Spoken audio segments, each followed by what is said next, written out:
Okay, then उसके बाद हमने एक प्रॉब्लम किया था, तो इसमें हमने क्या किया, सपोज कंसेंट्रेशन ऑफ बी को हमने डबल कर दिया, तो बी के कंसेंट्रेशन को अगर डबल कर देंगे तो क्या हो जाएगा, रिएक्शन डिस्टर्ब हो जाएगा एंड रिएक्शन फॉरवर्ड डायरेक्शन में प्रोसीड करेगा, रिएक्शन फिर से आपका फॉरवर्ड डायरेक्शन में प्रोसीड करेगा, जो न्यू इक्विलिब्रियम कांस्टेंट बनेगा that will be equal to old equilibrium constant. तो इसमें अगर हमने बी के कंसेंट्रेशन को डबल किया तो बी स्क्वायर है, तो यहाँ पे क्या हो जाएगा, 4 टाइम्स 1/4 टाइम्स हो जाएगा, के की वैल्यू क्या हो जाएगी, 1/4 टाइम्स हो जाएगी, बट के की वैल्यू तो कांस्टेंट रखनी है, तो इसके लिए क्या करना पड़ेगा, सी को 4 टाइम्स करना पड़ेगा, तो यहाँ पे आपका आंसर आ रहा था 4 times of original concentration, right. Next हम लोग देखेंगे second part. Second part is effect of pressure.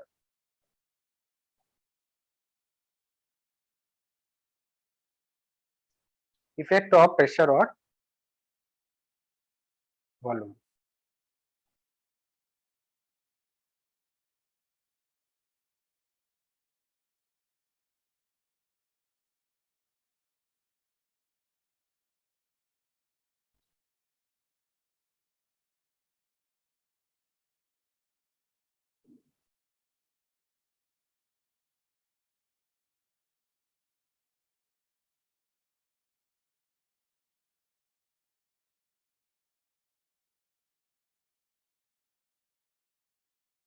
Effect of pressure और वॉल्यूम।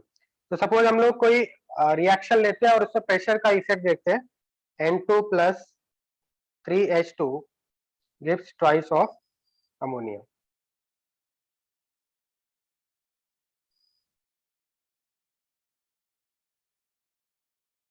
ओके,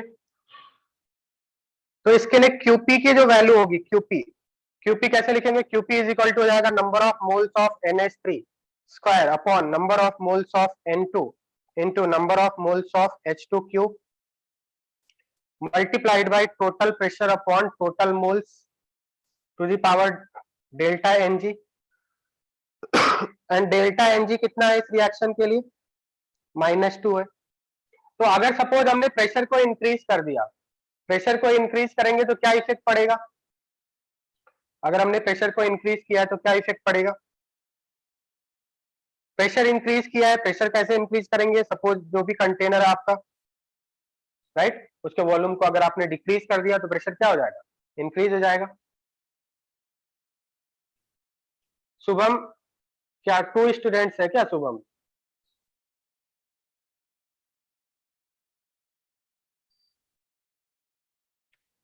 शुभम तो है ना इसमें,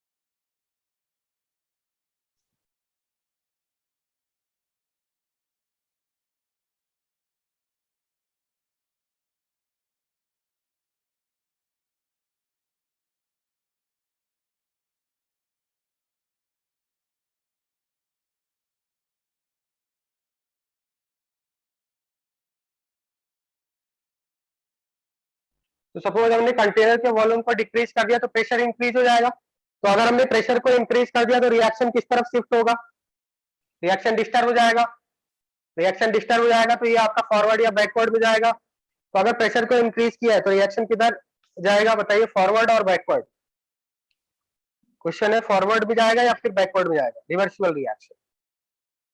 तो इसका क्यूपी का एक्सप्रेशन हमने यहाँ पे लिखा हुआ है, अगर हमने प्रेशर को इंक्रीज कर दिया, वॉल्यूम डिक्रीज करने से, suppose volume of container, volume of container हमने डिक्रीज कर दिया तो प्रेशर क्या हो जाएगा, इंक्रीज हो जाएगा, टोटल प्रेशर इंक्रीज हो जाएगा, और टोटल प्रेशर इंक्रीज होगा, डेल्टा एनजी का, डेल्टा एनजी की वैल्यू कितनी है, -2, तो यहाँ पे हम लोग -2 लिख सकते हैं, दैट मीन्स ये टोटल प्रेशर वाला टर्म किधर आ रहा है, डिनोमिनेटर में आ रहा है, तो अगर हमने टोटल प्रेशर इंक्रीज कर दिया तो क्यूपी की वैल्यू क्या हो जाएगी, डिक्रीज हो जाएगी, क्यूपी की वैल्यू क्या आएगी, डिक्रीज हो जाएगी, समझ में आ रहा है। टोटल प्रेशर इंक्रीज करने से क्यूपी की वैल्यू डिक्रीज हो जाएगी। और इनिशियली क्या था आपका, केपी क्यूपी और केपी इक्वल था, तो क्यूपी की वैल्यू कम हो गया, means Qp is less than Kp. और लास्ट क्लास में मैंने बताया था अगर क्यूपी केपी से ज्यादा है, क्यूपी कम है केपी से, तो रिएक्शन किधर जाएगा आपका, फॉरवर्ड डायरेक्शन में प्रोसीड करेगा, राइट। रिएक्शन फॉरवर्ड डायरेक्शन में प्रोसीड करेगा। तो समझ में आ रहा है। अगर सपोज मान लिया कोई इक्विलिब्रियम, कोई रिवर्सिबल रिएक्शन हो रहा है और उस कंटेनर का वॉल्यूम अगर आपने डिक्रीज कर दिया, तो कंटेनर के वॉल्यूम डिक्रीज करने से टोटल प्रेशर इंक्रीज हो जाएगा, और टोटल प्रेशर इंक्रीज होगा तो ये क्या हो जाएगा, डेल्टा एनजी की वैल्यू पे डिपेंड करेगा, मींस फॉरवर्ड में जाएगा या बैकवर्ड में आएगा, ये आपका डेल्टा एनजी की वैल्यू पे डिपेंड करेगा। अगर डेल्टा एनजी नेगेटिव है तो टोटल प्रेशर वाला टर्म डिनोमिनेटर में आएगा, तो टोटल प्रेशर इंक्रीज करते ही क्यूपी डिक्रीज हो जाएगा, और क्यूपी डिक्रीज हो गया इसका मतलब Qp is less than Kp, whenever Qp is less than Kp reaction moves in forward direction. तो आपको सिर्फ केपी देखना है, केपी ज्यादा है तो फॉरवर्ड में जाता है, केपी कम है तो बैकवर्ड में जाता है, एंड क्यूपी एंड केपी अगर इक्वल है तो रिएक्शन आपका इक्विलिब्रियम पे होता है। ये बात समझ में आ रहा है सभी को। तो इसको हम लोग क्या करते हैं, स्टेटमेंट को लिख लेते हैं।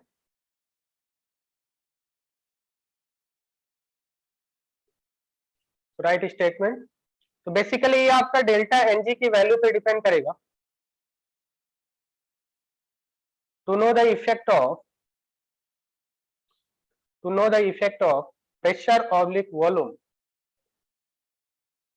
प्रेशर और volume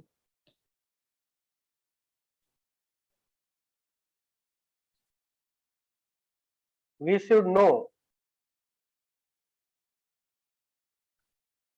type of reaction.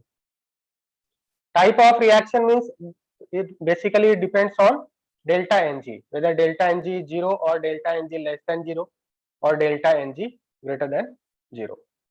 So first case लेते हैं, if delta Ng is 0 then effect pressure का क्या इफेक्ट पड़ेगा। सपोज एक रिएक्शन लेते हैं, H2 gas plus I2 gas gives 2HI। Okay, H2 gas plus I2 gas gives 2HI। तो इस रिएक्शन के लिए क्यूपी का एक्सप्रेशन क्या बनेगा, रिएक्शन क्वेशेंट का एक्सप्रेशन क्या बनेगा, number of moles of HI square upon number of moles of H2 into number of moles of I2 होगा। बात समझ में आ रहा है, ये क्यूपी का एक्सप्रेशन हो गया। और क्योंकि यहाँ पे डेल्टा एनजी की वैल्यू कितना है, यहाँ पे 0 है, तो क्या यहाँ पे टोटल प्रेशर और टोटल मोल्स का टर्म आएगा नहीं आएगा, जैसे केपी का एक्सप्रेशन हम लोग लिखते हैं, तो total moles and total pressure का टर्म नहीं आएगा। तो यहाँ पे बताइए, सपोज अगर हमने कंटेनर का वॉल्यूम डिक्रीज कर दिया है तो क्या कोई इफेक्ट पड़ेगा, बताइए। कंटेनर का वॉल्यूम अगर हमने डिक्रीज कर दिया तो प्रेशर इंक्रीज हो जाएगा, क्या क्यूपी के एक्सप्रेशन में कोई प्रेशर का टर्म आ रहा है, क्यूपी के एक्सप्रेशन में कोई प्रेशर का टर्म दिखाई दे रहा है आपको। वॉल्यूम चेंज करने से number of moles of HI, number of moles of H2, number of moles of I2 पे तो कोई इफेक्ट नहीं पड़ेगा, ठीक है। तो हम लोग क्या लिखेंगे यहाँ पे, अगर डेल्टा Ng 0 है तो no effect on of pressure or volume. So this reversible reaction will remain unaffected. So we'll write, since Q is not affected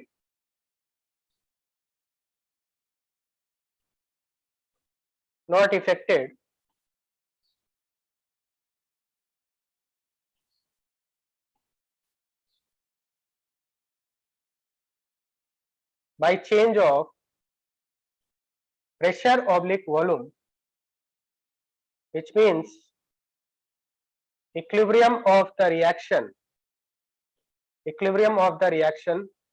are independent on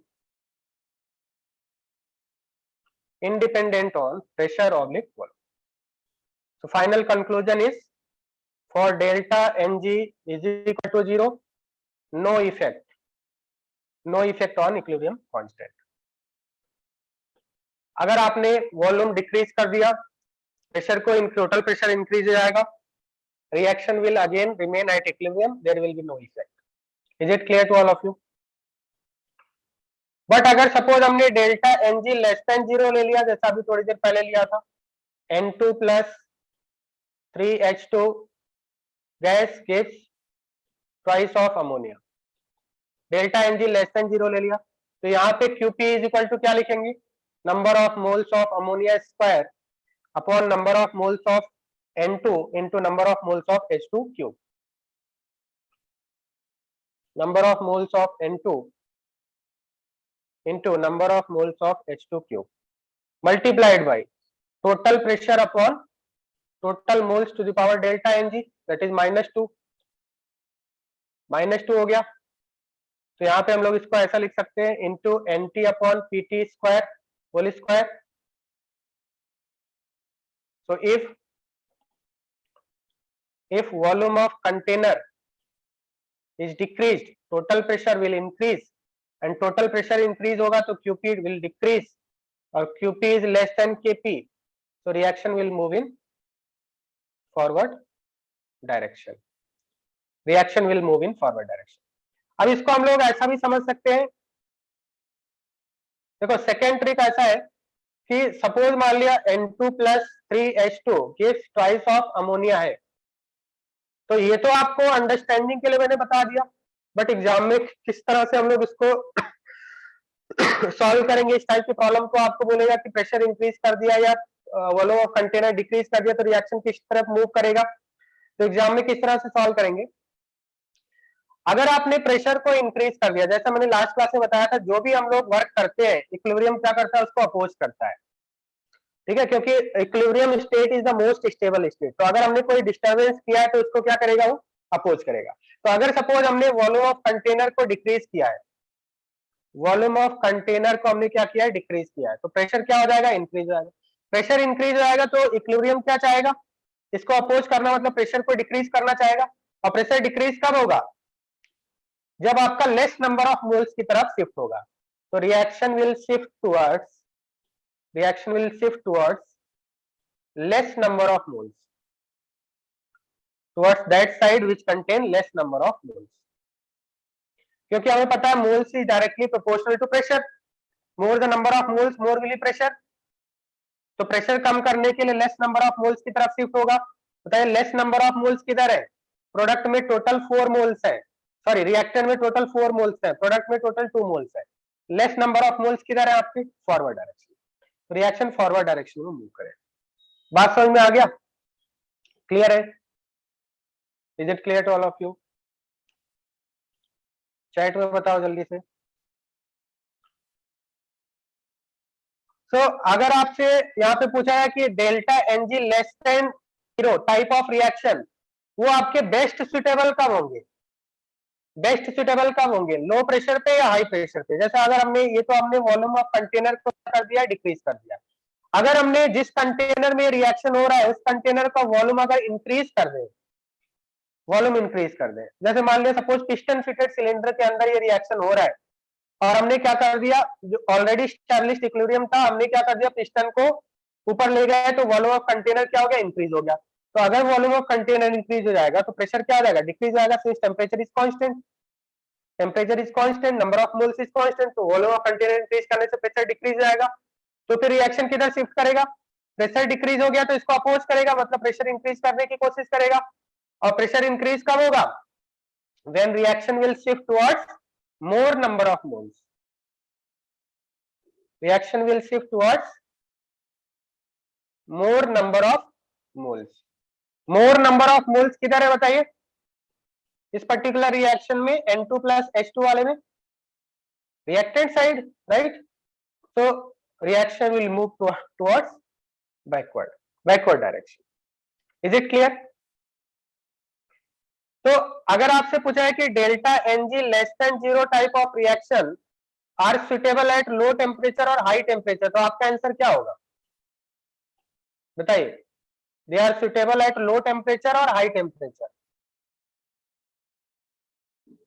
बताइए। क्योंकि मैंने बताया था बेस्ट सुटेबल का मतलब क्या होता है, हमारा टारगेट क्या होता है, मैक्सिमम फॉर्मेशन ऑफ प्रोडक्ट। तो मैक्सिमम फॉर्मेशन ऑफ प्रोडक्ट कब होगा, प्रोडक्ट का फॉर्मेशन मैक्सिमम कब होगा, प्रोडक्ट का फॉर्मेशन मैक्सिमम कब होगा, जब रिएक्शन फॉरवर्ड में जाएगा। बात समझ में आ रहा है, और रिएक्शन फॉरवर्ड में कब जाएगा, when volume of container will decrease, means low volume and high pressure. तो क्या हम लोग बोल सकते हैं delta Ng less than 0 type of reactions are best suitable at high pressure high pressure and low volume. समझ में आ गया? Is it clear to all of you?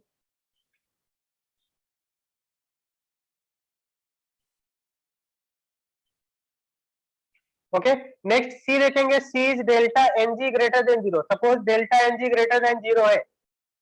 Late us take one example, N2O4 gives twice of NO2। तो delta N G कितना है इस reaction के लिए? Number of moles of product minus reactant is 1, that is positive. तो इस type के reaction के लिए अगर हमने प्रेशर को इंक्रीज करते हैं, वॉल्यूम ऑफ कंटेनर को डिक्रीज करते हैं, तो what will effect of? Question is, if volume of container is decreased, what will be effect on equilibrium?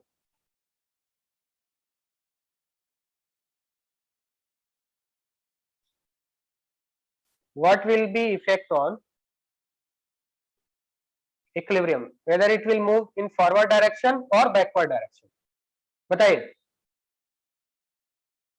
whether it will move in forward direction or backward direction?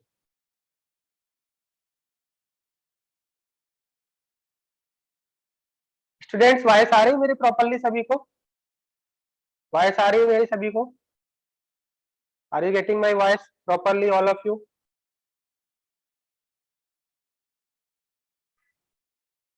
हाँ, तो बताइए बेटा क्या answer आएगा इसमें? अगर वॉल्यूम ऑफ कंटेनर को decrease कर दिया, what will be effect on equilibrium? क्या आंसर होगा? तो यहाँ पे क्या करेंगे हम लोग?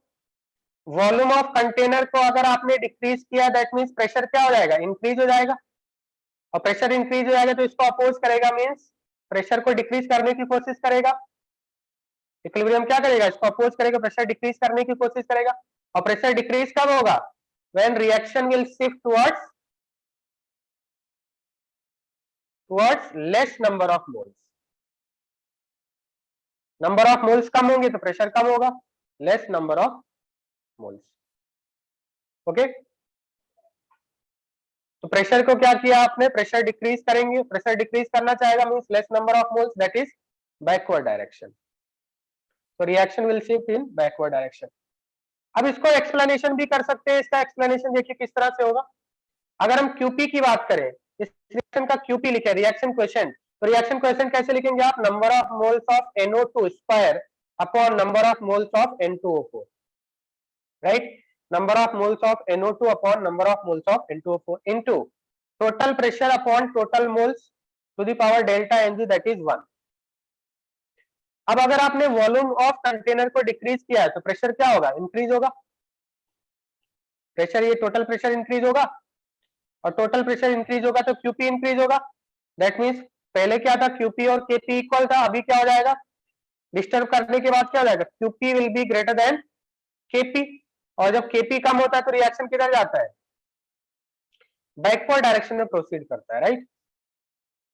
तो यहां से भी हमने एक्सप्लेन कर दिया। Is it clear to all of you? समझ में आ गया? तो अगर delta Ng greater than zero type of reaction है तो इसके लिए अगर हमने प्रेशर को इंक्रीज किया है, वॉल्यूम ऑफ कंटेनर को डिक्रीज किया है, तो रिएक्शन बैकवर्ड डायरेक्शन में शिफ्ट होगा। क्लियर है? चैट में बताना है यस और no.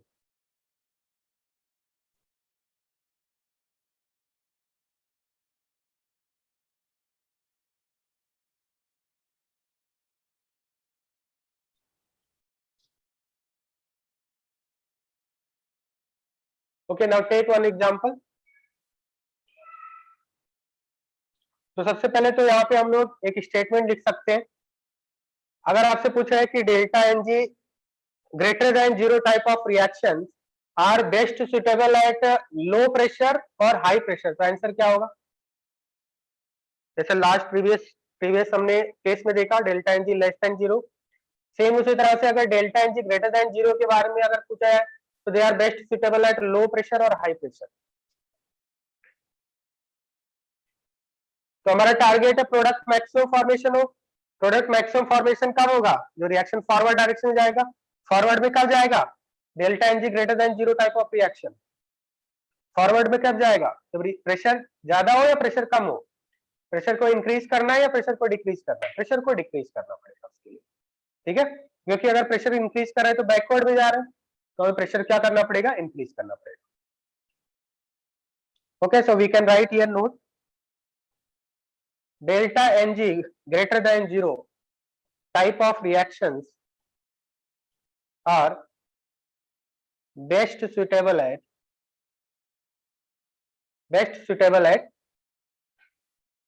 low pressure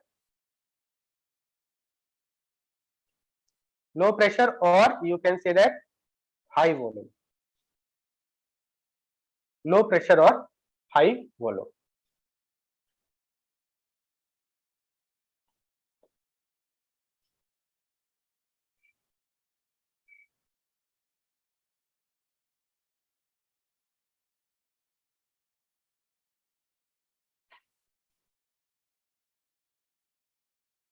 So write one question.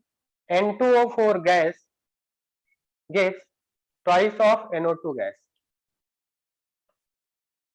Initial pressure is P1 and suppose हमने प्रेशर को इंक्रीज कर दिया, P2 is greater than P1. So initial degree of dissociation is alpha 1 and final degree of dissociation is alpha 2. So what will be effect on alpha 1 and alpha 2? What will be effect on alpha if we are increasing pressure? Option A is alpha 1 will be equal to alpha 2.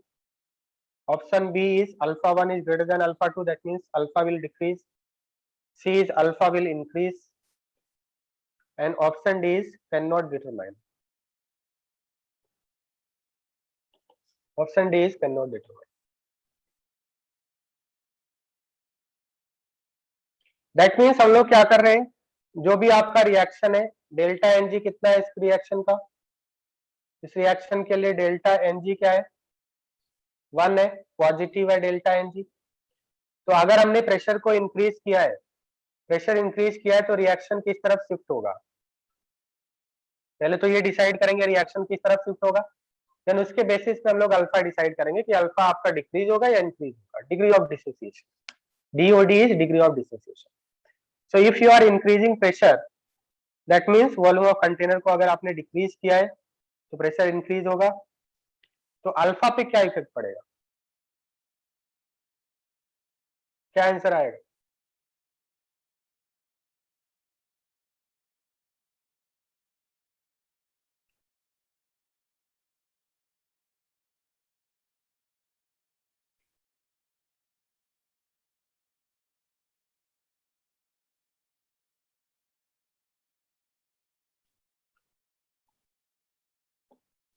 नहीं, A option is not correct,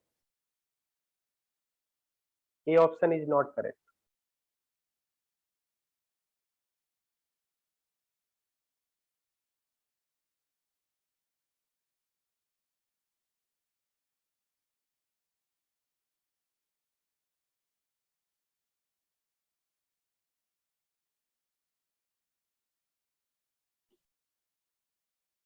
So N2O4 gas gives twice of NO2. अगर pressure को increase किया है, pressure increase किया है तो क्या होगा, रिएक्शन इसको अपोज करेगा, रिवर्सिबल रिएक्शन, इक्विलिब्रियम इसको अपोज करेगा, प्रेशर डिक्रीज करने की कोशिश करेगा, प्रेशर डिक्रीज का मतलब रिएक्शन किधर जाएगा आपका, less number of moles that is backward direction में जाएगा,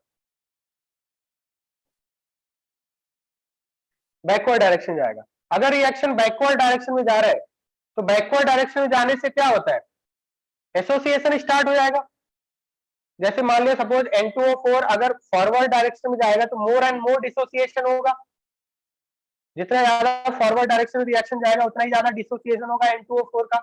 और अगर बैकवर्ड डायरेक्शन में जा रहा है इसका मतलब NO2 कंबाइन होने लगे तो डिग्री ऑफ डिसोसिएशन N2O4 का कम हो जाएगा, एसोसिएशन स्टार्ट हो गया ना N2O4 का। तो इसका मतलब क्या हो जाएगा, अगर रिएक्शन फॉरवर्ड में जाता है तो रिएक्टेंट का डिग्री ऑफ डिसोसिएशन इंक्रीज होता है, और अगर रिएक्शन बैकवर्ड में जा रहा है इसका मतलब एसोसिएशन स्टार्ट हो गया तो रिएक्टेंट का डिग्री ऑफ डिसोसिएशन क्या हो जाएगा, कम हो जाएगा, राइट। रिएक्टेंट का डिग्री ऑफ डिसोसिएशन क्या हो जाएगा, डिक्रीज हो जाएगा। ओके, क्लियर है। तो यहाँ पे क्या हो जाएगा रिएक्शन बैकवर्ड में जाएगा तो alpha will decrease, so alpha 1 will be greater than alpha 2 और alpha 2 will be less than alpha 1. Okay, alpha 2 क्या हो जाएगा, डिक्रीज हो जाएगा, तो बी ऑप्शन करेक्ट होगा। क्लियर है, समझ में आ गया क्या? अगर हमने प्रेशर इंक्रीज किया तो रिएक्शन बैकवर्ड में जाएगा, रिएक्शन बैकवर्ड में जाएगा तो अल्फा डिक्रीज हो जाएगा, रिएक्शन फॉरवर्ड में जाता है तो अल्फा इंक्रीज होता है, डिग्री ऑफ डिसोसिएशन बढ़ता है।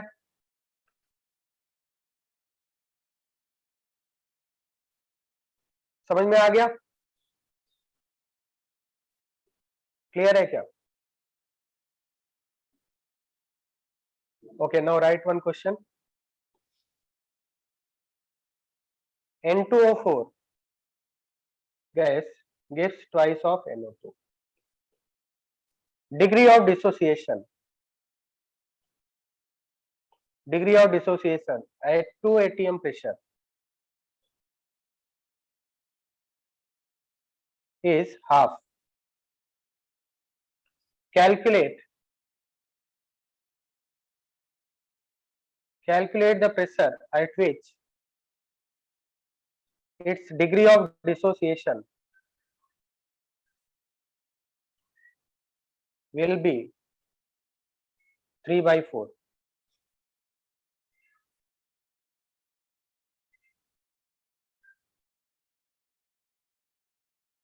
Calculate the pressure at which its degree of dissociation will be 3/4.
Answer आ गया क्या?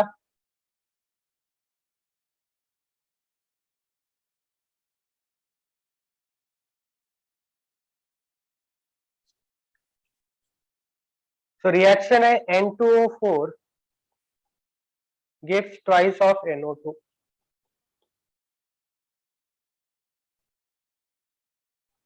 ओके, तो सपोज मैंने आपको बताया था कि QP का जो एक्सप्रेशन होता है, KP के एक्सप्रेशन में आपका इनिशियल नंबर ऑफ मोल्स तो आते नहीं है, तो हम लोग इनिशियल मोल्स 1 मान लेते हैं, ठीक है। नेक्स्ट स्टेप क्या होगा, 1 माइनस अल्फा, ये क्या हो जाएगा आपका 2 अल्फा हो जाएगा, टोटल मोल्स कितने हो जाएंगे, 1 प्लस अल्फा हो जाएगा। अब केपी का अगर एक्सप्रेशन लिखे तो केपी का एक्सप्रेशन क्या हो जाएगा,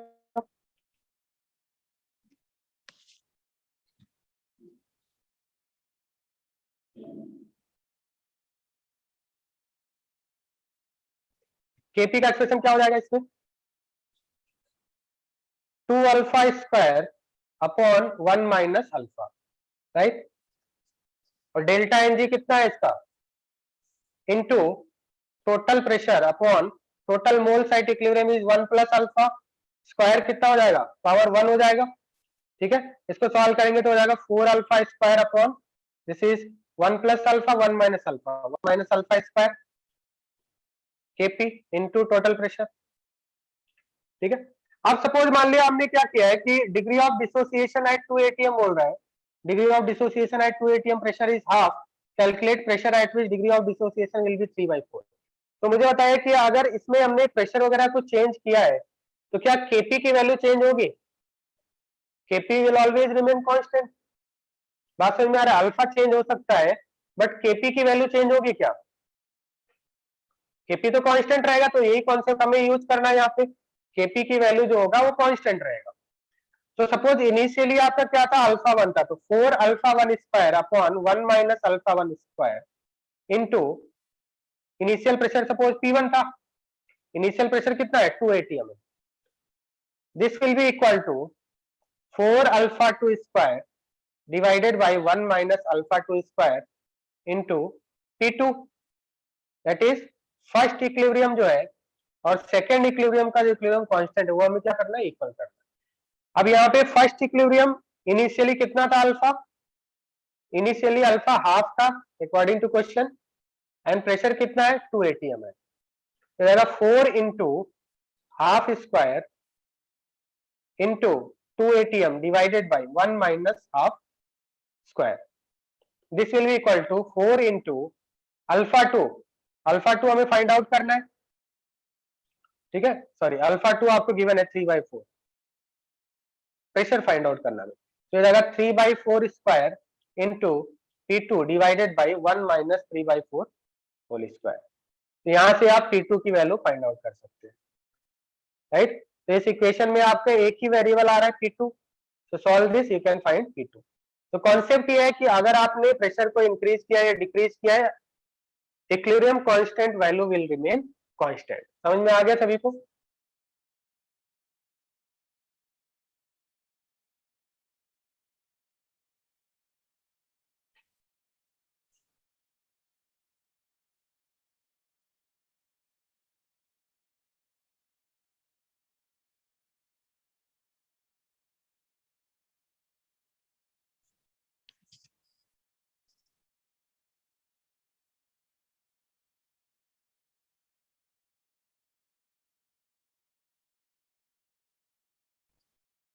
क्लियर है?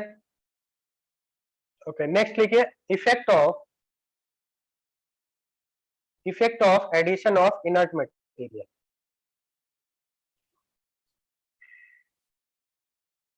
Effect of addition of inert material, effect of addition of inert material. तो सपोज कोई रिएक्शन है और उसमें हम लोग इनर्ट मटेरियल कोई ऐड कर रहे हैं, इनर्ट मटेरियल में जो आपका रिएक्शन में पार्टिसिपेट ना करे, लाइक हीलियम ऐड कर दिया या फिर हमने आर्गन ऐड कर दिया, तो इनर्ट गैस ऐड कर दिया।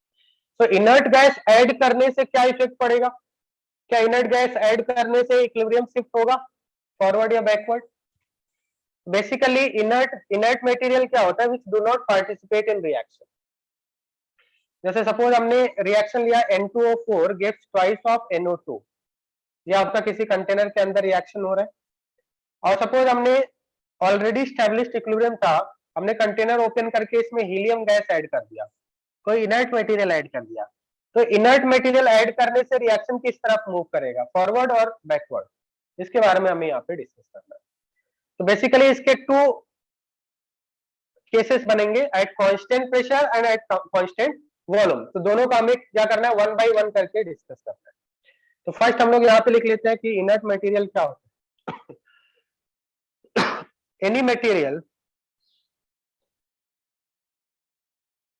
which does not react with any of the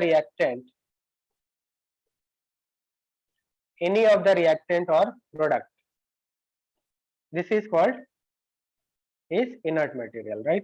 That is inert material.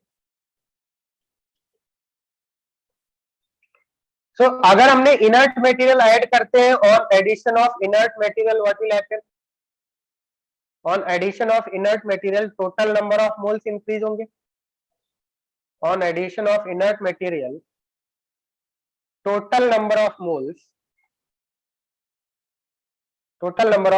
Increase. Okay, अब इसमें आपके दो केसेस बनेंगे। केस वन है एट कांस्टेंट वॉल्यूम,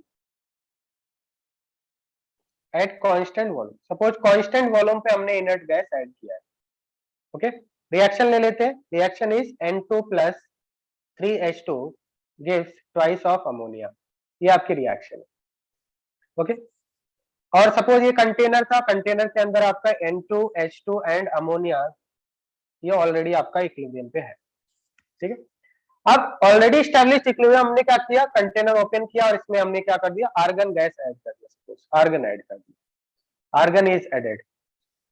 तो इससे इक्विलिब्रियम पे क्या इफेक्ट पड़ेगा, whether the equilibrium shift in forward direction और बैकवर्ड डायरेक्शन और will not effect, no effect. क्या आंसर होना चाहिए, एट कांस्टेंट वॉल्यूम, मतलब हमने वॉल्यूम को चेंज नहीं किया है, वॉल्यूम चेंज नहीं किया है, सिर्फ हमने नंबर ऑफ मोल, कुछ आर्गन के मोल्स ऐड कर दिया। सपोज 5 मोल्स आर्गन के ऐड कर दिया।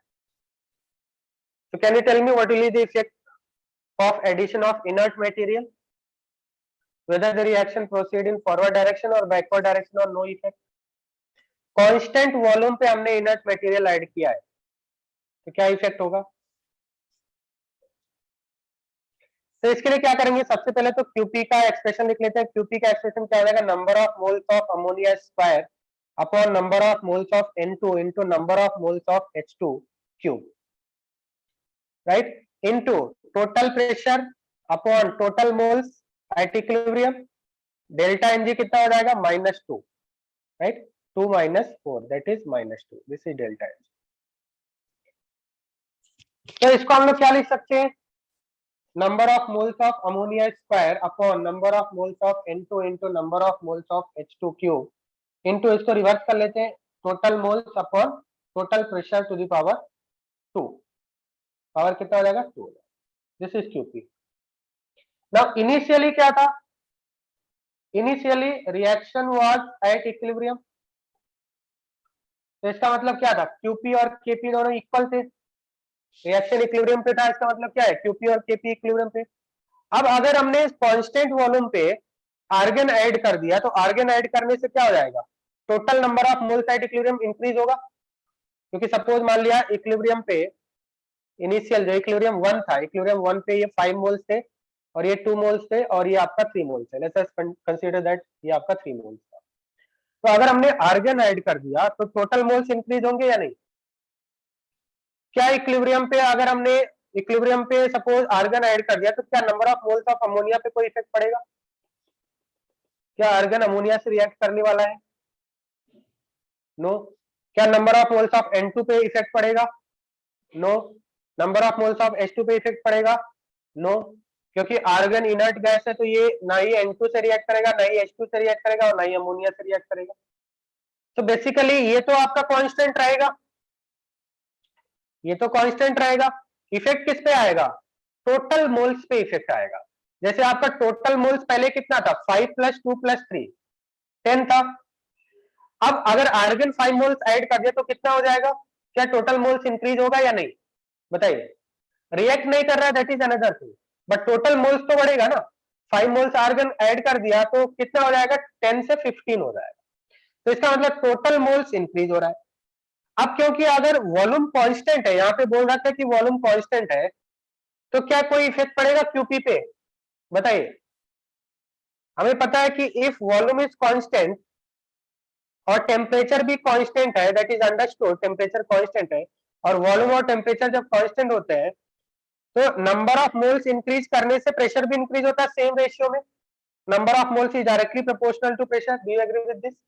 तो इसका मतलब सपोज नंबर ऑफ मोल्स क्या हो गया, let us consider number of moles जो है डबल हो गया, तो उसी रेशियो में प्रेशर भी डबल हो जाएगा, उसी रेशियो में प्रेशर भी इंक्रीज हो जाएगा। तो बताइए क्या क्यूपी पे कोई इफेक्ट पड़ेगा,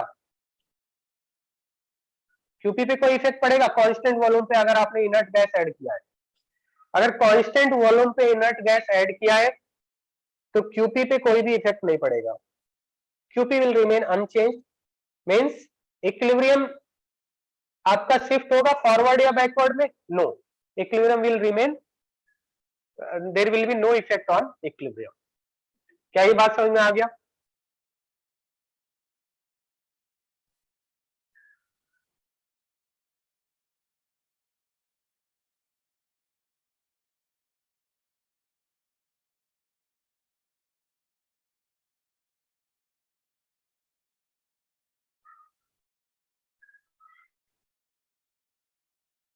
क्लियर है?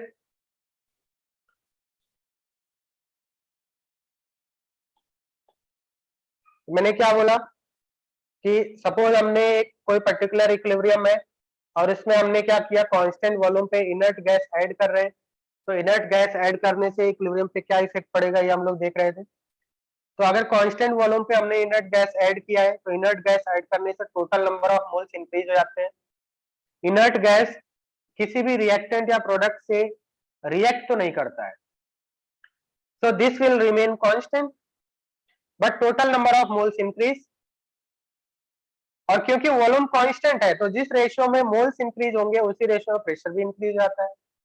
तो क्या कोई इफेक्ट पड़ेगा? न्यूमरेटर भी डबल हो गया, डिनोमिनेटर भी सपोज डबल हो गया, तो क्यूपी पे कोई इफेक्ट नहीं पड़ेगा। That means no effect on equilibrium. Okay, तो यहाँ पे हम लोग नोट करके लिख सकते हैं,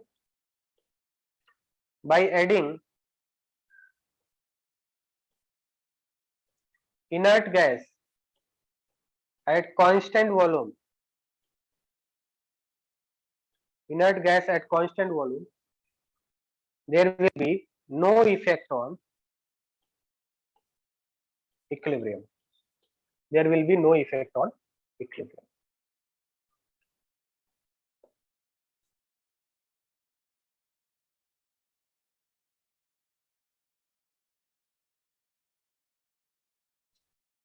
ओके, नाउ अब हम लोग देखेंगे effect of addition of inert gas at constant pressure. Case 2 is effect of addition of inert gas at constant pressure. तो कांस्टेंट प्रेशर पे क्या इफेक्ट पड़ेगा, इसके लिए हम लोग सपोज मान लिया delta NG greater than zero वाला केस लेते हैं। Delta N G, first one is delta NG greater than zero, so what will be effect of addition of inert gas at constant pressure? Pressure is constant, so delta Ng greater than 0, that means N2O4 gas, example ले लेते हैं, gives twice of NO2 gas। okay, so this is already established equilibrium। इसमें हमने क्या किया, argon add कर दिया, argon add कर दिया, तो आर्गन ऐड करने से क्या होगा, क्यूपी की अगर वैल्यू लिखे तो क्यूपी की वैल्यू क्या होगी, number of moles of NO2 square upon number of moles of N2O4 into total pressure upon total moles, power कितना हो जाएगा, 1। तो अगर हमने आर्गन ऐड किया या हीलियम ऐड किया है तो ये चीजें तो हीलियम रिएक्ट करने वाला नहीं, तो ये तो कांस्टेंट रहेगा। और प्रेशर क्या है, प्रेशर अकॉर्डिंग टू जो आपका सिचुएशन हमने लिया है कि कांस्टेंट प्रेशर है, प्रेशर को हमने कांस्टेंट रखा है, मींस ये आपका न्यूमरेटर क्या है, कांस्टेंट है। तो बताइए क्या इफेक्ट पड़ेगा, अगर हमने आर्गन ऐड किया है तो डिनोमिनेटर इंक्रीज होगा या नहीं, बताइए, total number of moles increase होगा, क्योंकि इनिशियली क्या था, N2O4 और NO2 था, अगर आर्गन ऐड कर दिया तो फिर टोटल मोल्स इंक्रीज होगा। तो न्यूमरेटर कांस्टेंट है, डिनोमिनेटर इंक्रीज हो रहा है, तो क्यूपी क्या हो जाएगा, डिक्रीज हो जाएगा। तो इसका मतलब क्या हो गया, क्यूपी डिक्रीज हो गया। और अगर क्यूपी लेस देन केपी हो गया तो रिएक्शन किधर जाएगा, रिएक्शन किधर जाएगा बताइए, फॉरवर्ड में जाएगा या बैकवर्ड में जाएगा, रिएक्शन फॉरवर्ड में जाएगा। बात समझ में आ रहा है? तो कांस्टेंट प्रेशर पे अगर हमने डेल्टा एनजी ग्रेटर देन 0 है और कांस्टेंट प्रेशर लिया है और एडिशन ऑफ इनर्ट मटेरियल कर रहे हैं, हमने कोई एडिशनल इनर्ट गैस ऐड किया है, तो रिएक्शन आपका फॉरवर्ड डायरेक्शन में जाएगा। समझ में आ रहा है या नहीं?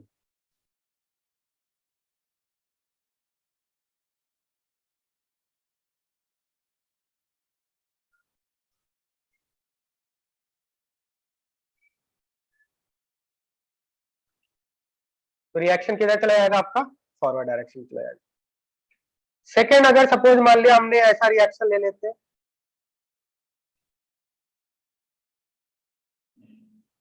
N2 plus 3H2 gives twice of ammonia.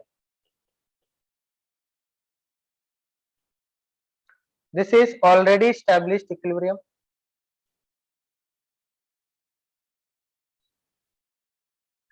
Already established equilibrium. Equilibrium is already established between N2, H2 and ammonia. Now अगर हमने यहाँ पे कंटेनर ओपन किया, कंटेनर ओपन करके सपोज हमने हीलियम ऐड कर दिया, so what will be effect बताइए. अगर हमने हीलियम ऐड कर दिया तो क्या इफेक्ट पड़ेगा रिएक्शन पे? Reaction will move in forward direction, backward direction, or will remain at equilibrium? No effect. So helium is added at constant pressure. क्या इफेक्ट पड़ेगा? Helium is added at constant pressure. What will be effect on equilibrium?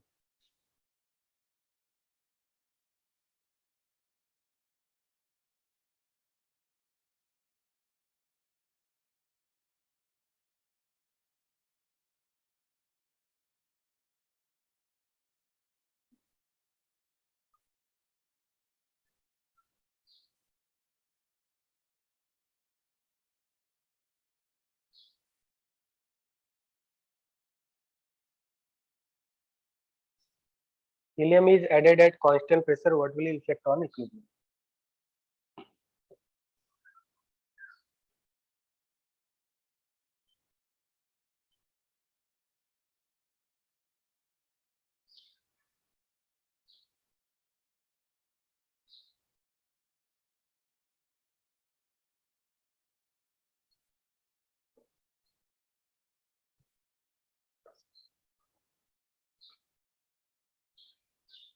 बिल्कुल डम class है.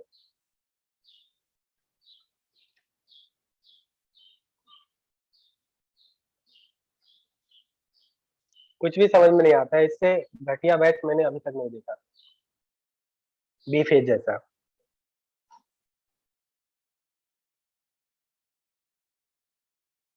क्या answer आएगा?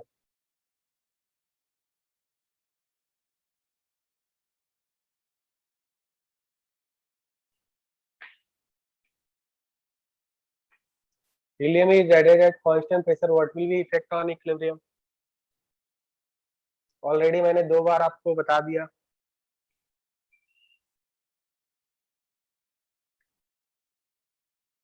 क्या effect होगा?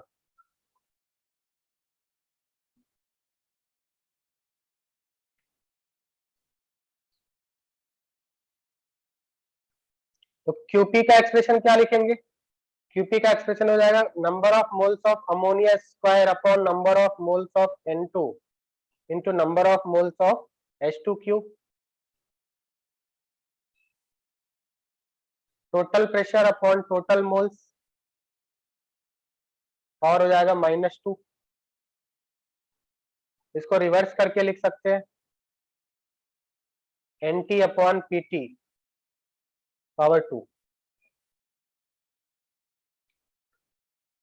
तो ये नंबर ऑफ मोल्स तो आपके कांस्टेंट रहेंगे हीलियम ऐड करने से. अब इसमें क्या किया हमने? प्रेशर को कांस्टेंट रखा है, एट कांस्टेंट प्रेशर बोला है.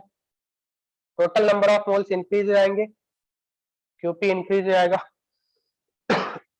और क्यूपी इंक्रीज हो जाएगा तो क्या हो जाएगा? क्यूपी इंक्रीज हो गया दैट मीन्स केपी कम हो गया. और जब केपी क्यूपी से कम होता है तो रिएक्शन किधर जाएगा? बैकवर्ड डायरेक्शन जाएगा. तो delta N G less than 0 type of reaction. ये कैसा केस हो गया? Delta N G less than 0. Less than 0 type of reaction में क्या होगा? रिएक्शन बैकवर्ड डायरेक्शन में शिफ्ट होगा. If we are adding inert gas at constant pressure. Inert gas at constant pressure. Third case लेते हैं.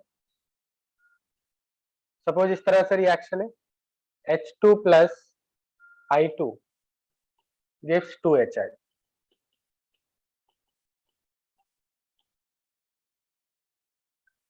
एंड इसमें हमने क्या किया? ऑलरेडी एस्टेब्लिश्ड इक्विलिब्रियम में helium is added if helium is added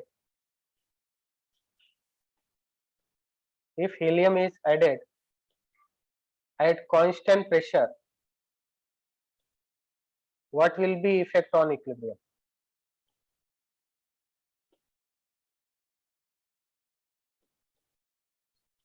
What will be effect on equilibrium?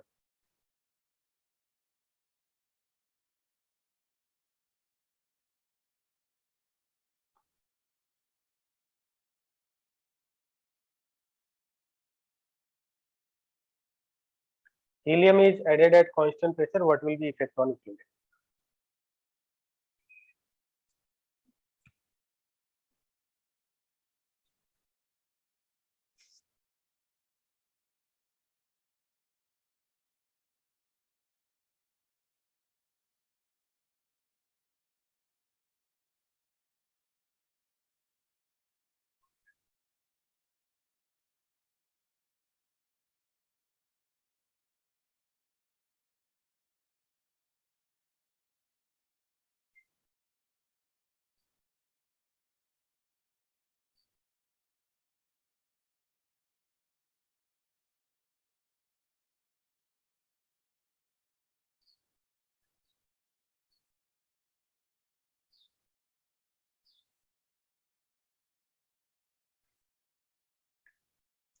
तो delta NG इसका कितना आएगा?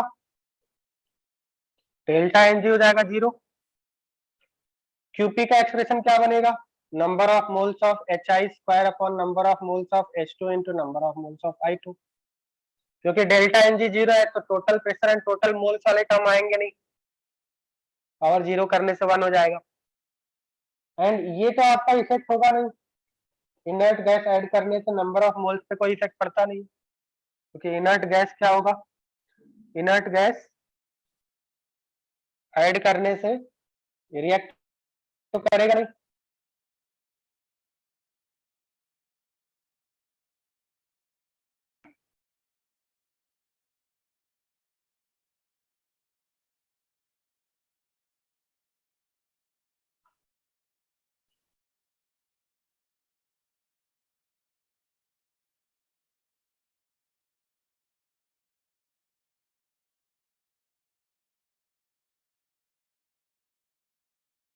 ठीक है, इनर्ट गैस ऐड करने से आपका क्या होगा?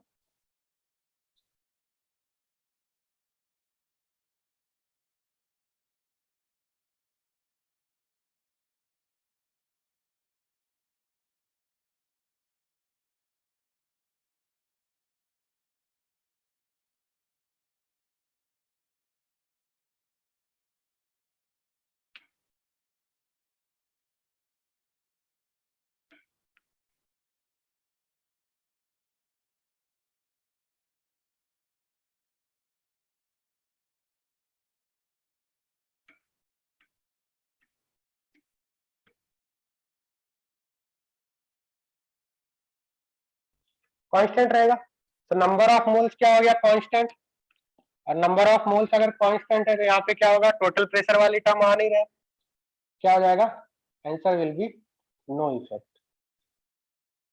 आंसर क्या हो जाएगा? नो इफेक्ट हो जाएगा। तो डेल्टा एनजी 0 होगा तो नो इफेक्ट होगा। First case if delta N G 0 at constant pressure, no effect.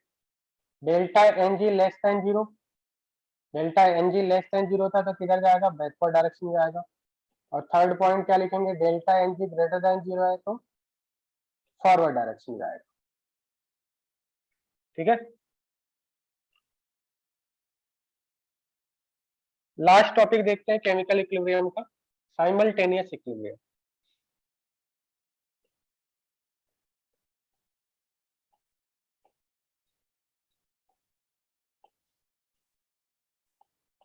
Simultaneous equilibrium. Simultaneous equilibrium का मतलब यह है कि सपोज मान लिया कोई ए सॉलिड है, ओके, और यहाँ पे रिएक्शन में इक्विलिब्रियम स्टैब्लिश हुआ है X gas plus Y gas के बीच में। ठीक है, तो एक कंटेनर सामने और इसमें ए सॉलिड लिया है, और ए सॉलिड के साथ साथ एक और सब्सटेंस लिया है B solid, A solid and B solid दोनों ही लिया है, ठीक है। और सपोज मान लिया बी सॉलिड इस तरह से ब्रेक हो रहा है, बी सॉलिड ब्रेक हो रहा है Z gas plus Y gas में, तो इसका मतलब क्या हो रहा है, वाई ए से भी प्रोड्यूस हो रहा है, ए के डिकम्पोजिशन से प्रोड्यूस हो रहा है एंड बी के डिकम्पोजिशन से भी प्रोड्यूस हो रहा है। तो इस टाइप के प्रॉब्लम को बोलते हैं simultaneous equilibrium, means Y is produced, अगर सपोज आपका टू रिवर्सिबल रिएक्शन है और एक ही कंटेनर के अंदर हो रहे हैं और इसमें से कुछ कॉमन है, तो उस टाइप के प्रॉब्लम को कैसे डील करना है, इसको बोलते हैं simultaneous equilibrium. So two reversible reactions are proceeding, two reversible reactions are occurring at the same time, तो इसलिए इसको क्या बोल रहे हैं, साइमल्टेनियस इक्विलिब्रियम बोल रहे हैं। सपोज ये K1 है और ये आपको क्या है K2 है, इक्विलिब्रियम कांस्टेंट फर्स्ट का K1 हो गया, सेकंड का K2। So T is equal to 0 पे अगर हम देखें, सपोज A के इनिशियल मोल्स A है, ये आपका 0 0 हो गया, एट इक्विलिब्रियम क्या लिखेंगे, A माइनस एक्स और ये हो जाएगा x और इधर हो जाएगा x। बी सॉलिड के लिए क्या लिखेंगे, T इज इक्वल टू 0 पे सपोज ये इनिशियल मोल स्मॉल b है, एट इक्विलिब्रियम क्या हो जाएगा, b माइनस वाई, इधर हो जाएगा y और ये हो जाएगा आपका y। So A and B both are present in the same container. A solid and B solid both are present in the same container. तो यहाँ पे अगर हम देखें तो यहाँ पे जो स्टेटमेंट हमने लिखा है इसमें स्लाइट मिस्टेक है। क्या मिस्टेक है कि अगर हम यहाँ पे देखें तो Y जो गैस है वो A के डिकम्पोजिशन से प्रोड्यूस हो रहा है X मोल्स और B के डिकम्पोजिशन से प्रोड्यूस हो रहा है Y मोल्स, और दोनों एक ही कंटेनर के अंदर है, A gas and B gas. तो क्या Y का जो कंसेंट्रेशन है वो डिफरेंट हो सकता है एक ही टाइम पे, since Y is present in the same container, तो एक ही कंटेनर के अंदर दोनों रिवर्सिबल रिएक्शन हो रहे हैं, तो Y का कंसेंट्रेशन डिफरेंट हो सकता है क्या, एक ही टाइम पे डिफरेंट हो सकता है। यहाँ पे हमने X लिखा और इधर Y लिखा, both are present in the same container. तो बेसिकली यहाँ पे हमें क्या लिखना चाहिए, X तो आपका आ गया A के डिकम्पोजिशन से और Y B के डिकम्पोजिशन से Y आ रहा है, तो X प्लस Y लिखना चाहिए। सिमिलरली यहाँ पे Y गैस का इक्विलिब्रियम पे क्या कंसेंट्रेशन होगा, Y प्लस एक्स होगा, Y प्लस एक्स होगा। समझ में आ रहा है बात, क्योंकि A और B दोनों सेम कंटेनर के अंदर है, तो हम लोग क्या लिखेंगे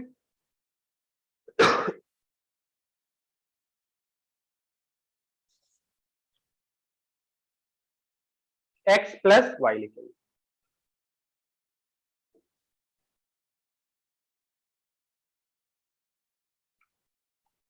अब अगर हम इक्विलिब्रियम कांस्टेंट की बात करें तो K1 इज इक्वल टू क्या लिखेंगे, इक्विलिब्रियम कांस्टेंट के एक्सप्रेशन में सॉलिड तो आएगा नहीं, तो K1 इज इक्वल टू क्या लिखेंगे, x into X plus Y.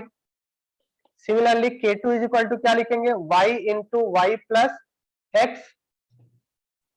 ये आपका फर्स्ट इक्वेशन हो गया, ये सेकंड इक्वेशन हो गया। क्वेश्चन में क्या होगा, K1 एंड K2 गिवन होगा, K1 एंड K2 गिवन होगा, x एंड y आपको फाइंड आउट करना है। तो टू इक्वेशंस है, टू वेरिएबल्स है, यहां से हम लोग क्या कर सकते हैं, सॉल्व कर सकते हैं, ठीक है। तो यहाँ पे हम लोग स्टेटमेंट लिख लेंगे, if in any container there are two और more equilibria, two or more equilibria exist simultaneously,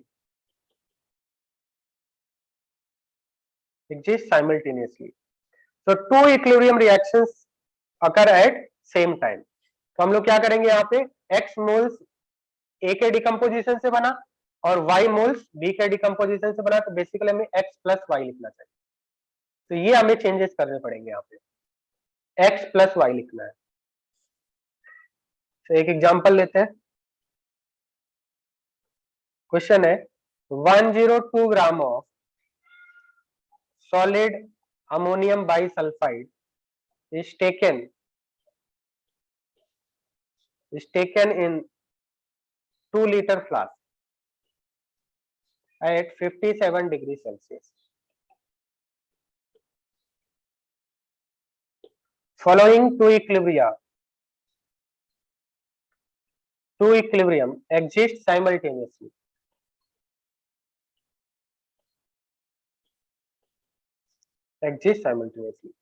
NH4HS solid gives NH3 gas plus H2S gas. Second क्या है, NH3 गैस डिकम्पोज हो रहा है half N2 gas plus 3/2 H2 gas. तो two reactions हो रहे हैं, इनमें से कॉमन क्या दिख रहा है आपको, अमोनिया। अमोनिया कॉमन है क्योंकि यहाँ पे अमोनिया आपका फॉर्म हुआ और अमोनिया फॉर्म होते ही क्या हो गया, डिकम्पोज हो गया। तो ammonia is common here. So this is also the case of simultaneous equilibrium. Ammonia बना एंड देन डिकम्पोज हो गया। तो क्वेश्चन क्या है, one mole of the solid decomposes to maintain 1 mole of the solid decomposes to maintain both equilibrium and 0.75 mole of H2 0.75 mole of H2 was found at equilibrium. Then find the equilibrium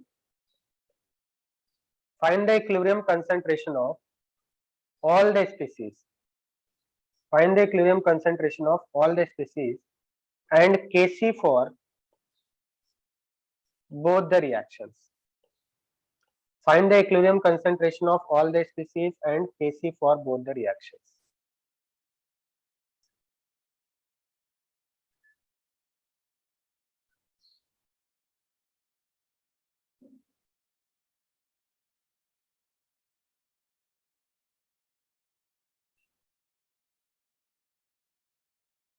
निपुण, ये क्या लिखा है तुमने,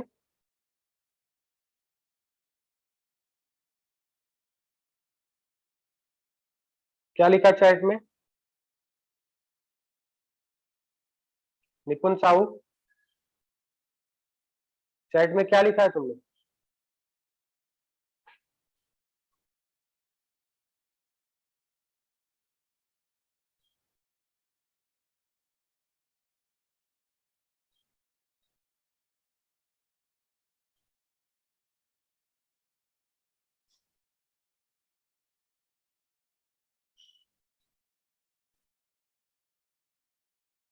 solve करके बताओ क्या answer आएगा।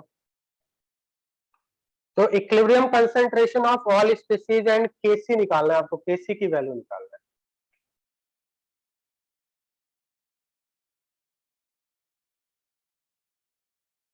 Okay, find KC for both the reactions.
Solve करके बताओ केसी की वैल्यू क्या आ रही है।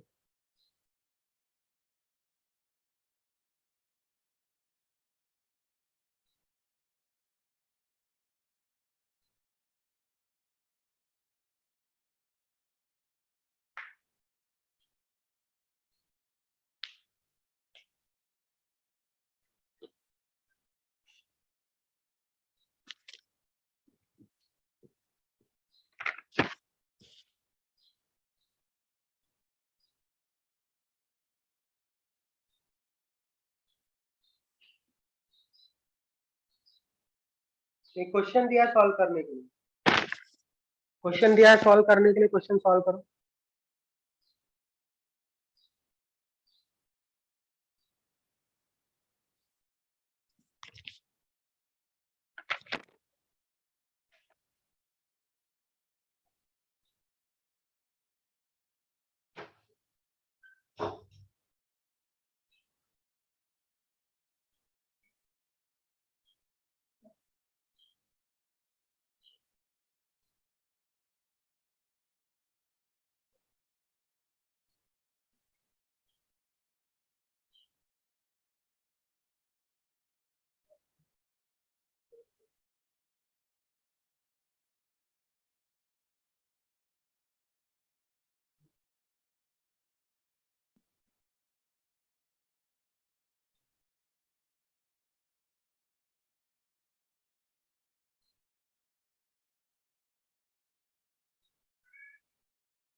So question is 101 minute.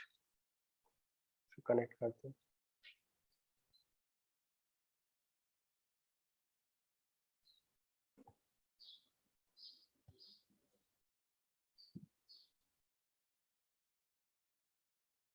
To gram of solid ammonium bisulphide is taken in 2 litre flask. तो सबसे पहले तो नंबर ऑफ मोल्स निकाल लेते हैं। Number of moles of ammonium bisulphide, number of moles of ammonium bisulphide कितना हो जाएगा? 102 upon molar mass is 51, so it will be 2 mole. Volume of container given 2 liter. Number of moles dissociated, number of moles dissociated कितना है? 1 mole of solid decomposes. Okay, so number of moles decomposes is 1 mole according to question, and number of moles of H2 is given 0.75. जो आपको data given है सबसे पहले तो उसको हमने रिपोर्ट कर लिया। नाउ रिएक्शन लिखते हैं। Reaction is NH4HS solid, suppose इसका इक्विलिब्रियम कांस्टेंट Kc1 है, gives ammonia gas plus H2S gas. T is equal to 0 पे इनिशियली हमने कितना मोल्स लिया है? 2 मोल्स, 0 एंड 0। इक्विलिब्रियम पे क्या होगा? 2 माइनस 1 मोल डिकम्पोज हो गया अकॉर्डिंग टू क्वेश्चन, तो ये 1 बन जाएगा और यहाँ पे 1 बन जाएगा।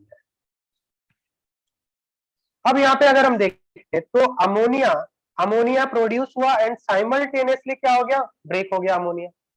तो ये आपका जो केस है ये साइमल्टेनियस इक्विलिब्रियम का केस है, क्योंकि अमोनिया आपका फॉर्म हुआ and eight the same time decompose हो गया। सपोज इसका इक्विलिब्रियम कांस्टेंट Kc2 है, तो 1 मोल अगर हमने अमोनिया लिया है तो नेक्स्ट स्टेप में क्या होगा? 1 माइनस एक्स हो जाएगा। ये 1 मोल बना और 1 मोल बनने के बाद तुरंत ही क्या हो गया? डिकम्पोज हो गया।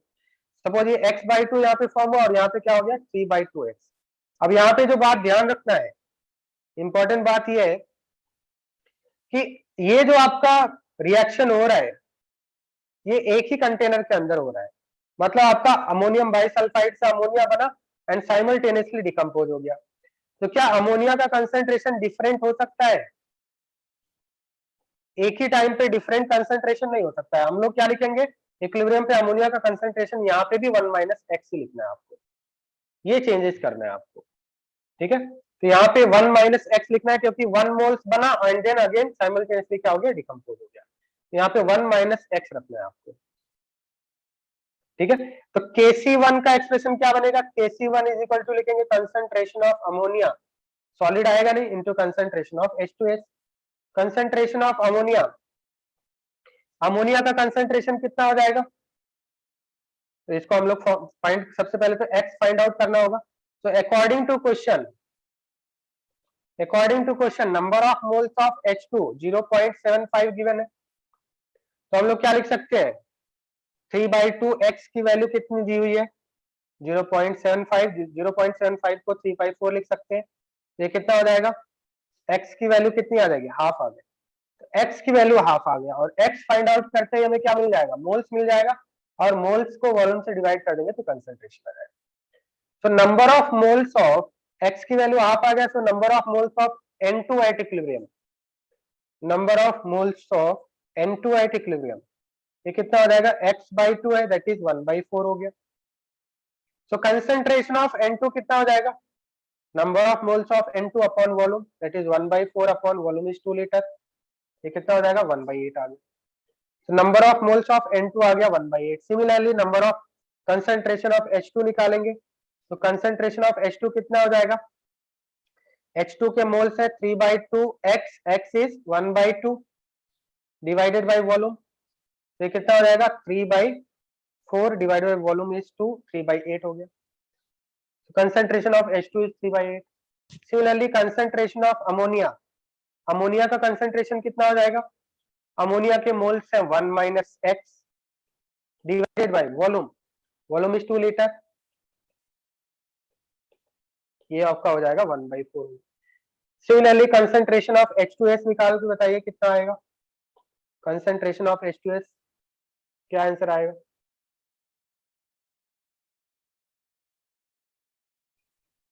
H2S का कंसंट्रेशन कितना आएगा, H2S के मोल्स कितने हैं 1 डिवाइडेड बाय वॉल्यूम कर देना है, तो H2S का कंसंट्रेशन कितना आ गया, हाफ आ गया।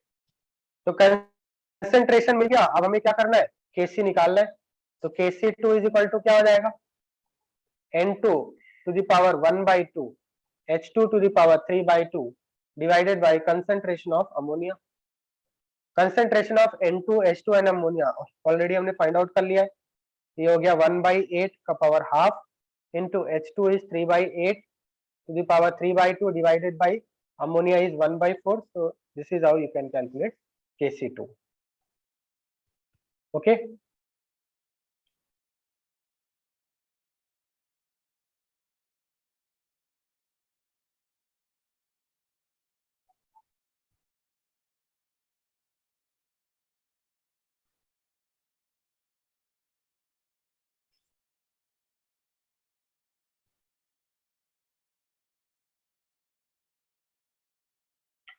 तो बेसिकली यहाँ पे जो कॉन्सेप्ट यही था कि अमोनिया जो आपका फॉर्म हुआ वो साइमल्टेनियसली डिकम्पोज हो गया, तो यहाँ पे आपको 1 नहीं रखना है, 1 माइनस एक्स रखना है, because at the same time x moles of ammonia is decomposed, as soon as it is formed same time x moles of ammonia is decomposed, तो यहाँ पे 1 माइनस एक्स रखना है।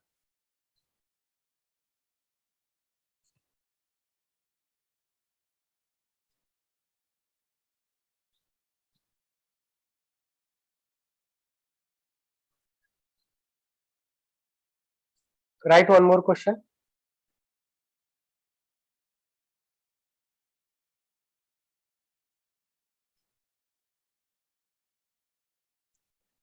For given simultaneous equilibrium, simultaneous reaction, X solid on heating gives A gas plus B solid plus C gas. Kp1 reaction का जो Kp है वो given है 500 atm, Kp is given 500 atm. Next reaction is Y solid on heating gives D gas plus A gas plus E solid. इस reaction का जो Kp2 है, Kp2 is 2000 atm, Kp1 is 500 atm, Kp2 is 2000 atm. If total pressure is x, you have to find x by 25. You have to report x by 25. Okay. If total pressure at equilibrium is x, report x by 25. You have to find x by 25.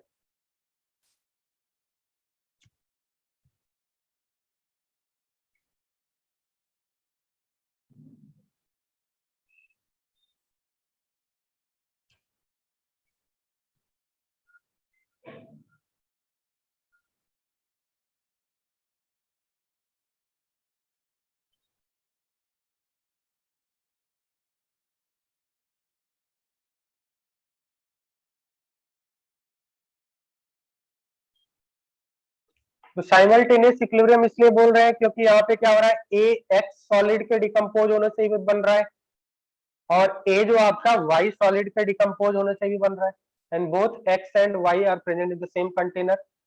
So this is the case of simultaneous equilibrium. तो simultaneous equilibrium हमें क्या निकालना है, total pressure at equilibrium निकालना है. तो total pressure में solid का कंट्रीब्यूशन होगा क्या, जो भी आपके सॉलिड रिएक्टेंट या प्रोडक्ट है उनका कोई कंट्रीब्यूशन नहीं होगा. तो किस तरह से सॉल्व करेंगे देखते हैं. फर्स्ट जो रिएक्शन है एक्स सॉलिड, इक्विलिब्रियम कांस्टेंट को बोला है Kp1 gives A gas plus B solid plus C gas. Kp1 की वैल्यू गिवन है 500. This is given 500 atm. तो सपोज हमने A मोल्स लिया है, 0 0 0 होगा T इज इक्वल टू 0 पे. एट इक्विलिब्रियम क्या होगा, A माइनस एक्स, ये x मोल फॉर्म होगा, x मोल फॉर्म होगा, x मोल फॉर्म होगा. तो अगर सपोज मान लिया, आप हमें पता है कि अगर प्रेशर की बात करें, इक्विलिब्रियम, ये तो इक्विलिब्रियम मोल्स हो गए. इक्विलिब्रियम प्रेशर की अगर हम बात करेंगे तो रिएक्टेंट का इक्विलिब्रियम प्रेशर कितना होगा, क्योंकि ये सॉलिड है 0, यहाँ पे भी सॉलिड है 0. और सपोज मान लिया ए की वजह से ए के मोल्स x डेवलप हुए, तो ए का सपोज प्रेशर P1 डेवलप हुआ, तो सी का भी प्रेशर P1 होगा, क्योंकि दोनों के मोल्स इक्वल है और मोल्स इक्वल है तो प्रेशर भी इक्वल होगा. तो P1 प्रेशर अगर ए की वजह से डेवलप हुआ तो सी की वजह से भी P1 प्रेशर डेवलप हुआ. सेकेंड रिएक्शन क्या है, सेकेंड रिएक्शन है Y solid on heating gives D gas plus A gas plus E solid. इसका इक्विलिब्रियम कांस्टेंट Kp2 बोला है और Kp2 की वैल्यू है 2000. तो यहाँ पे जो इक्विलिब्रियम पे सिचुएशन आएगा, इक्विलिब्रियम पे सिचुएशन क्या आएगा, इक्विलिब्रियम प्रेशर की अगर हम बात करें, इक्विलिब्रियम प्रेशर की अगर हम बात करें तो सॉलिड के लिए प्रेशर 0, गैस का प्रेशर होगा, सपोज यहाँ पे प्रेशर P2 डेवलप हुआ, तो ये दोनों आपके 1:1 मोल के रेशियो में प्रोड्यूस हुए हैं, दोनों का मोलर रेशियो सेम है तो दोनों का प्रेशर भी सेम होगा. तो यहाँ पे P2 प्रेशर डेवलप होगा तो इसकी वजह से भी P2 प्रेशर डेवलप होगा. और ई का कितना प्रेशर होगा, ई का 0 प्रेशर होगा, क्योंकि ई सॉलिड है, सॉलिड का प्रेशर होगा नहीं. अब यहाँ पे देखो, इसमें जो हमें चेंजेस करना है, चेंजेस क्या करना है, क्या यहाँ पे स्टेटमेंट मैंने करेक्ट लिखा है, इसमें स्लाइड चेंज करने की जरूरत है. स्लाइड चेंज क्या करेंगे, क्योंकि ये साइमल्टेनियस इक्विलिब्रियम का केस है.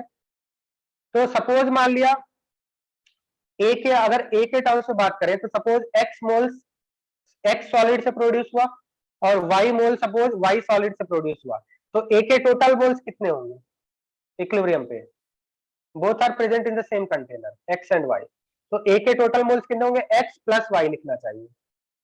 ठीक है, तो यहाँ पे क्या आ जाएगा, P1 प्लस P2 लिखना चाहिए. ये हम लोग चेंजेस करेंगे साइमल्टेनियस इक्विलिब्रियम में, जैसा इसके पहले भी हमने बताया.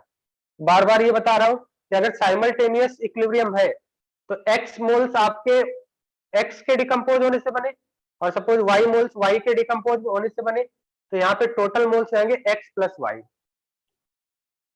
X plus Y. तो P1 प्रेशर डेवलप हुआ इसकी वजह से, P2 प्रेशर डेवलप हुआ वाई के ब्रेक होने की वजह से, तो P1 प्लस P2 यहाँ पे लिखना चाहिए. यहाँ पे P1 प्लस P2 होगा, क्योंकि एक ही टाइम पे एक ही जो आपके सब्सटेंस है उसका प्रेशर डिफरेंट नहीं हो सकता है. बात समझ में आ रहा है या नहीं? क्या सेम टाइम पे ए गैस का प्रेशर इक्विलिब्रियम पे डिफरेंट हो सकता है? फर्स्ट रिएक्शन के अकॉर्डिंग P1 लिखा है, सेकंड के अकॉर्डिंग P2 लिखा है, वो तो पॉसिबल नहीं है। प्रेशर तो एक ही होगा ना एक समय पे, एक टाइम पे एक ही प्रेशर होगा। अब हमें P1 और P2 की वैल्यू निकालना है, तो Kp के एक्सप्रेशन से P1 और P2 की वैल्यू निकाल सकते हैं। तो Kp1 इज इक्वल टू क्या लिखेंगे, partial pressure of A into partial pressure of C। Partial pressure of A कितना है, क्योंकि सॉलिड तो आएगा नहीं, P1 plus P2 into P1। Similar Kp2 की वैल्यू क्या लिखेंगे, partial pressure of D into partial pressure of A, solid will not appear in expression of Kp। Partial pressure of D कितना है, P2 into partial pressure of A कितना है, P2 plus P1। Kp1 की value कितनी given है, 500, so 500 is equal to हो जाएगा P1 into P1 plus P2। Second expression Kp2 की वैल्यू दिया है 2000, 2000 is equal to P1 into P1 plus P2। इसको भी ऐसा ही लिख सकते हैं, sorry P2 into P1 plus P2। Now two equations है, टू वेरिएबल है P1 and P2। Can you find the value of P1 and P2? Two equation two variable, क्या करना होगा, हमें टोटल प्रेशर निकालना है। तो टोटल प्रेशर एट इक्विलिब्रियम कितना होगा, टोटल प्रेशर एट इक्विलिब्रियम कितना होगा, सॉलिड की वजह से तो प्रेशर होगा नहीं, इक्विलिब्रियम पे क्या प्रेजेंट है, ए बी, अगर गैस की बात करें ए एंड सी, और सेकंड वाले रिएक्शन में क्या प्रेजेंट है, डी प्रेजेंट है। तो इक्विलिब्रियम पे टोटल प्रेशर क्या होगा, pressure due to A plus pressure due to C plus pressure due to D. बात समझ में आ रहा है या नहीं, कि सॉलिड का प्रेशर तो होता नहीं है। तो टोटल प्रेशर क्या लिखेंगे, P1 प्लस P2, और यहाँ पे भी P1 प्लस P2 आएगा। तो ये तो एक ही बार लेंगे, क्योंकि ए का हमने ले लिया, ए का P1 प्लस P2 हो गया, और सी का P1 हो गया, डी का P2 हो गया, तो twice of P1 plus P2 होगा। ठीक है, तो बेसिकली हमें P1 P2 की वैल्यू पहले फाइंड आउट करना है। तो क्या करेंगे, ऐड 1 एंड 2, 1 एंड 2 को ऐड कर दिया, तो कितना हो जाएगा, 2500 is equal to P1 plus P2 whole square हो जाएगा। ठीक है, तो ये क्या हो जाएगा, 50 is equal to P1 plus P2 लिख सकते हैं हम लोग। तो P1 प्लस P2 क्या है, this is basically partial pressure of A at equilibrium, और यही हमें फाइंड आउट करना था, partial pressure of A at equilibrium. Total pressure की अगर हम बात करें, तो टोटल प्रेशर कितना होगा इक्विलिब्रियम पे, total pressure at equilibrium, total pressure at equilibrium that is P total क्या होगा, partial pressure of A plus X तो आएगा नहीं, B नहीं आएगा, partial pressure of C plus partial pressure of D। Partial pressure of A P1 plus P2 है, partial pressure of C, partial pressure of C कितना है, P1 है, partial pressure of D कितना है, P2 है, तो twice of P1 plus P2 नहीं हो जाएगा, ये twice of P1 plus P2। बात समझ में आ रही है या नहीं, इक्विलिब्रियम पे टोटल प्रेशर कितना होगा, समझ में आ रहा है या नहीं, यस और नो? हाँ, तो यहाँ पे इक्विलिब्रियम पे पार्शियल प्रेशर, इक्विलिब्रियम पे टोटल प्रेशर हो जाएगा partial pressure of A plus C plus D, और A का पार्शियल प्रेशर कितना है, P1 प्लस P2, C का पार्शियल प्रेशर P1 है, और D का पार्शियल प्रेशर P2 है। इसको ऐड करेंगे तो twice of P1 plus P2 मिलेगा, और P1 प्लस P2 की वैल्यू 50 आ गई, तो टोटल प्रेशर कितना हो जाएगा इक्विलिब्रियम पे,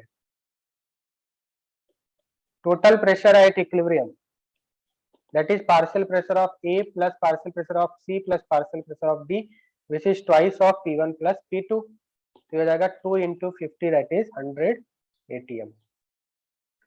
तो आपको क्या बोला था, report X by 25 means total pressure by 25, तो X by 25 इक्वल टू कितना हो जाएगा, 4 आपका करेक्ट आंसर हो जाएगा।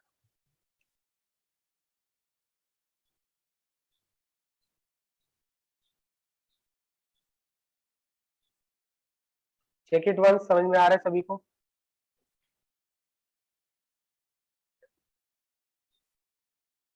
तो इसको कॉपी कीजिए, उसके बाद नेक्स्ट क्वेश्चन एक और सेम टाइप का एक और क्वेश्चन करेंगे हम लोग।